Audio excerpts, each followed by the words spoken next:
أبنى الكنيسة اتضرب بشكل مباشر.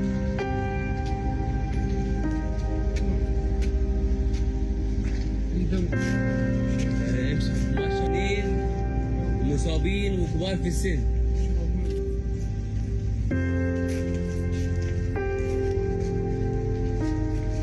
Declaración del Patriarcado Latino de Jerusalén. Esta mañana, aproximadamente a las 10:20, el recinto de la Sagrada Familia en Gaza, perteneciente al Patriarcado Latino, fue atacado por el ejército israelí.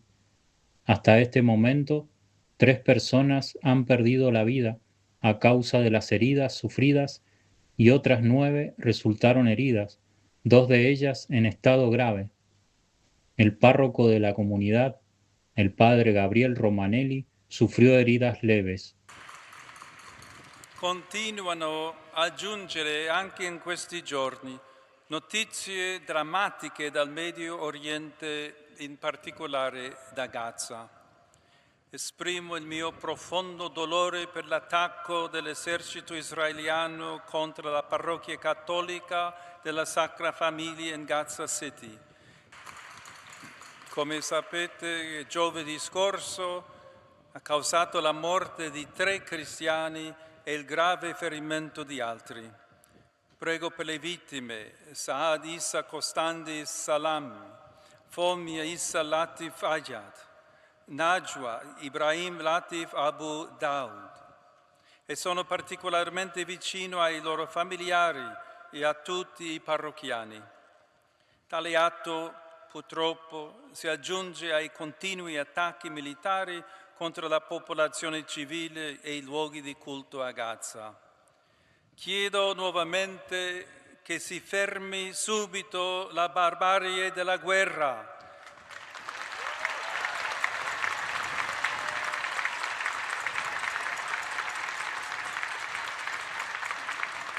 E che si raggiunga una risoluzione pacifica del conflitto. Alla comunità internazionale rivolgo l'appello a osservare il diritto umanitario e a rispettare l'obbligo di tutela dei civili, nonché il divieto di punizione collettiva, di uso indiscriminato della forza e di spostamento forzato della popolazione. Ai nostri amati cristiani medio orientali dico: sono vicino alla vostra sensazione di poter fare poco davanti a questa situazione così drammatica. Siete nel cuore del Papa e di tutta la Chiesa. Grazie per la vostra testimonianza di fede. Hola queridos hermanos, espero que estén bien. Hoy se cumple un año de aquella masacre. Era el jueves 17 de julio de 2025, a eso de las 10 de la mañana, 10:05 de la mañana.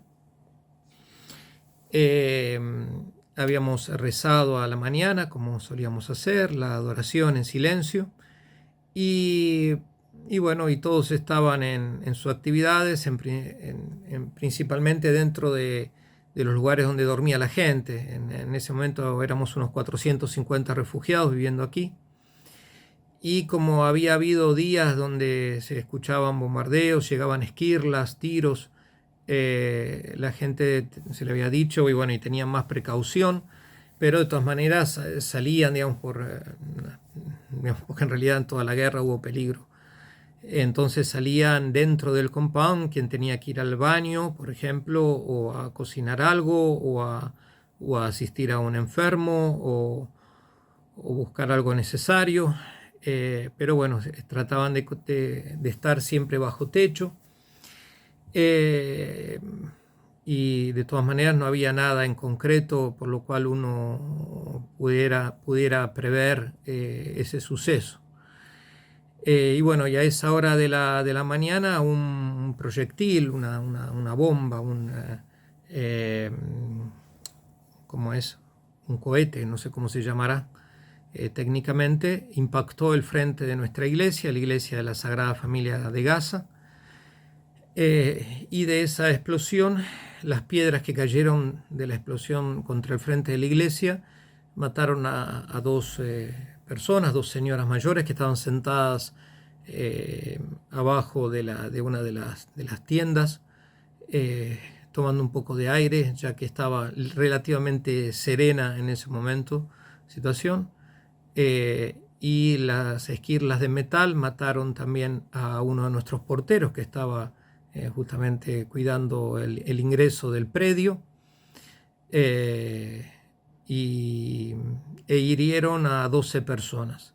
Las más heridas fueron Soheil, nuestro joven que hace años quiere consagrarse a Dios, que recibió la bendición muchísimas veces del mismo Papa Francisco, encorajandolo, como se dice en italiano, dándole ánimos.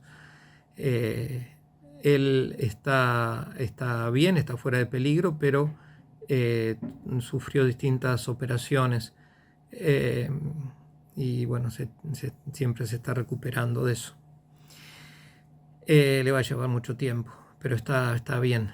Y Najib, que recibió una perforación en el pulmón, él ya usaba silla de ruedas desde su infancia, está bien, pero ciertamente tiene dificultades en el pulmón que todavía no termina de tratarse bien, de curarse bien, no tiene la misma capacidad de respiración de antes, etc.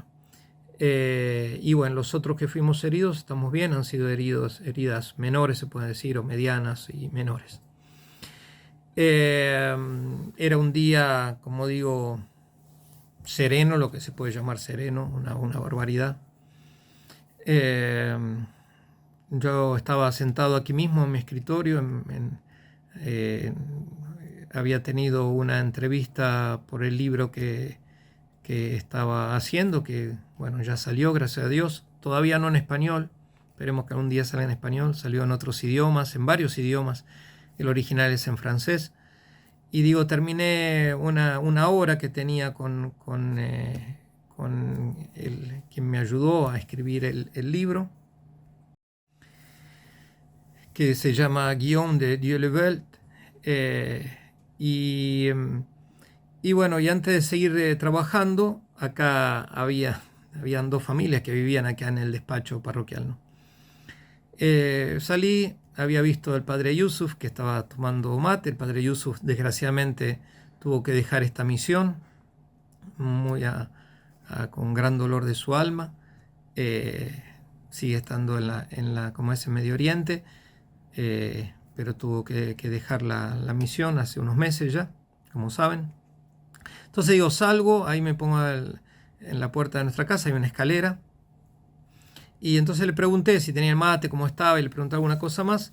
Y en ese momento llegaba Soheil, que venía a ayudar a distribuir la Eucaristía, y tenía también una clase de espiritualidad.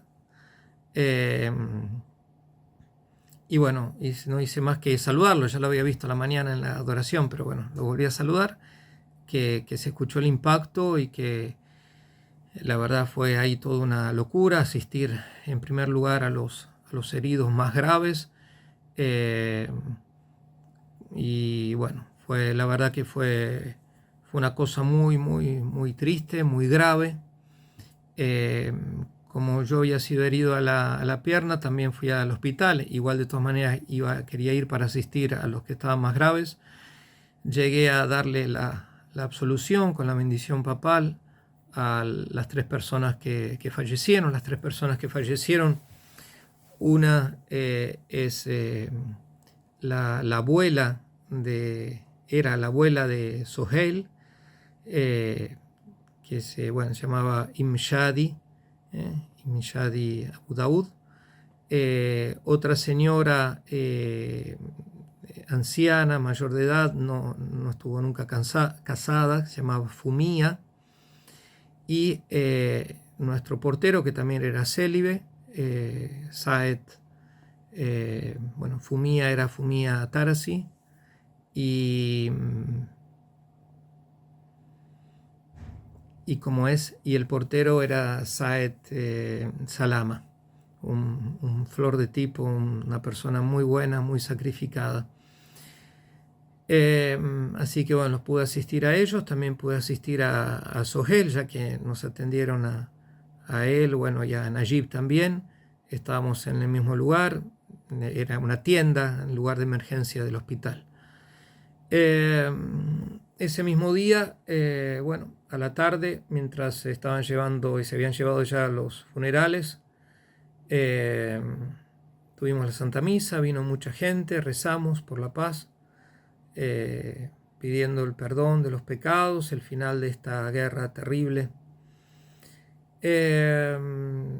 Una cosa sorprendente, el espíritu de perdón que hay. No es la primera vez que lo veo en los cristianos de Medio Oriente. El no pedir ni desear nunca venganza, nunca venganza, sabiendo que el juicio está en las manos de Dios, y que el perdón es mandato divino. Perdonad. Es lo que nos enseñó Jesús, Dios hecho hombre, el Emmanuel, donde se cumple todo el Antiguo Testamento en Él. Él es el Nuevo Testamento, Jesucristo, la nueva alianza que selló el Padre Celestial con la humanidad en la sangre de Él, el Cordero Inmaculado. Él con sus palabras, con su vida, con su ejemplo, con su muerte injusta en la cruz, Él padeciendo la injusticia y pidiendo el perdón. Él nos enseñó siempre a amar a todos, a amar a los enemigos, rezar por aquellos que te hacen el mal. En Medio Oriente siempre he visto cómo los cristianos de Oriente tienen muy en claro eso. Nunca hay que odiar, nunca hay que pedir venganza, no hay que guardar rencor, no hay que incentivar el rencor o las injusticias, ponerse en manos de Dios. Eso no quiere decir que los cristianos acá sean santos, ni mucho menos, no lo son. No lo somos, santo es solamente Dios. Pero el hecho de esa oración fue conmovedora. Estar rezando con los heridos, estar rezando con aquellos que ya sabían que habían perdido familiares, otros estaban gravísimos, y pidiendo la paz, pidiendo el perdón, pidiendo la reconciliación, una cosa impresionante. Nosotros hoy seguimos aquí, por gracia de Dios, presente en la parroquia, el padre Carlos Ferrero, que es el provincial del Instituto del Verbo Encarnado, y que desde que ha entrado para darnos una mano ha quedado aquí, está aquí ayudándonos. Están las hermanas, la Madre María Emperatriz de América y la Hermana María Maravillas de Jesús, y las hermanas, 3 hermanas de la Madre Teresa. Y bueno, los laicos. La situación, como ustedes saben, mejoró un poco desde que se hizo el alto el fuego, desde octubre de 2025, pero mejorar no quiere decir que haya terminado la guerra, ni mucho menos. La situación sigue gravísima, la línea amarilla sigue avanzando. La línea amarilla es la que divide el lugar donde está el ejército de Israel del lugar donde están los 2.200.000 o 300.000, depende de las estadísticas que se tomen, civiles de Gaza. Los bombardeos siguen, se escucha mucha actividad militar, los aviones a veces muy bajos, los drones, los tanques, tiros por todos lados. Dios sabe qué vaya a pasar, digo en general, no acá, no solamente acá, también a veces llega algún tiro, alguna esquirla, pero en la ciudad de Gaza todavía nadie habla de reconstrucción. Si hablan de reconstrucción, a veces hablan, bueno, que se reconstruiría casas en tal lugar donde no hay civiles, donde no está la gente, donde no está la tierra de ellos. Entonces la gente está muy angustiada. Nosotros de nuestra parte hemos celebrado la primera misa de la mañana en el barrio cristiano, así llamado, pues ustedes saben que fue un campo de refugiados del año 1948, cedido a familias cristianas, y desde ahí la mayor parte ahora de las familias no son cristianas, porque después del año 48 quien vendió la tierra, quien se fue a otro lugar, pero hay un lindo número de familias cristianas. Está la capilla Santo Tomás de Aquino, así que bueno, se le tiene gran devoción a este santo, que fue un gran predicador popular, entre otras cosas. Y bueno, visitamos los enfermos, les dimos la comunión, se rezó también a San José y a Santo Tomás de Aquino, a los dos se les tiene mucha devoción. Después tuvimos el rosario con la adoración, guiado por las religiosas, y la misa, una misa muy simple en esa pequeña capilla, y después el padre Carlos celebró misa aquí en la parroquia en inglés para las hermanas de la Madre Teresa y algunos laicos. Y ahora a la tarde está la reunión de los responsables de la escuela de verano, planean los juegos y las actividades toda la semana y después comparten un momento fraterno juntos. Sigamos rezando por la paz, sigamos rezando para que el mundo se convenza que esta guerra tiene que terminar, y nosotros sigamos rezando para que el Señor toque los corazones. Los bendiga Dios Todopoderoso, Padre, Hijo y Espíritu Santo. Amén. Hasta mañana si Dios quiere.